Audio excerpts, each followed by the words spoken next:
va faire la recette de la tarte tatin. Vous êtes prêts? Pour cette magnifique recette, on aura besoin de 10 pommes. Moi, je les prends golden parce qu'elles sont acidulées, mais pas trop. De 150 g de sucre en poudre, de 150 g de beurre et d'une pâte brisée qu'on peut faire à la maison, mais c'est plus long. Ou alors on l'achète au supermarché. On commence par éplucher les pommes, on les coupe en quartiers et on enlève le centre. Quand on enlève le centre, c'est plus facile de couper droit. Et surtout, ce sera plus simple après pour mettre toutes les pommes dans le moule. Une fois que les pommes sont épluchées et coupées en quartiers, on va pouvoir passer à l'étape caramel. Pour le caramel, on prend un moule à manquer. Alors un moule à manquer, c'est rien d'autre qu'un moule rond à gâteau avec des bords assez hauts. À l'intérieur, on met le sucre et le beurre. Tout fond très vite, il faut bien mélanger et faire attention que ça ne brûle pas sur les côtés.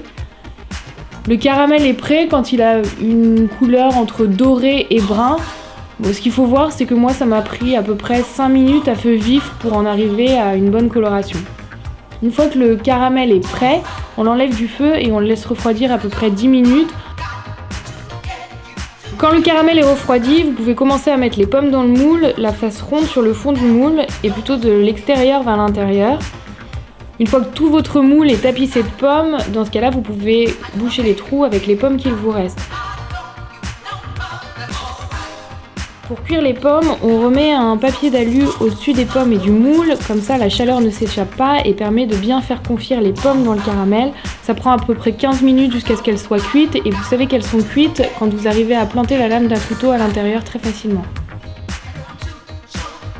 Maintenant on va passer à l'étape dressage. Très facile, on déroule la pâte au-dessus du moule et on rabat les bords à l'intérieur, autour des pommes. Ça va permettre de concentrer les saveurs.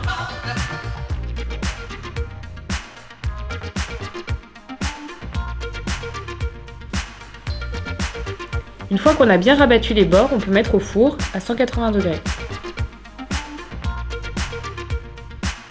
Et on laisse cuire. La tarte est prête quand la pâte est dorée au-dessus. Bon, ça doit prendre environ 35 à 40 minutes. Pour démouler la tarte tatin, on pose une grande assiette au-dessus du moule et on retourne d'un coup sec.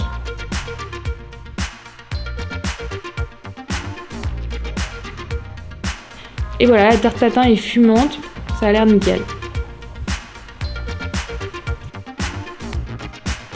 C'est beau, c'est chaud, c'est moi qui l'ai fait, maintenant c'est à vous de jouer. Régalez-vous.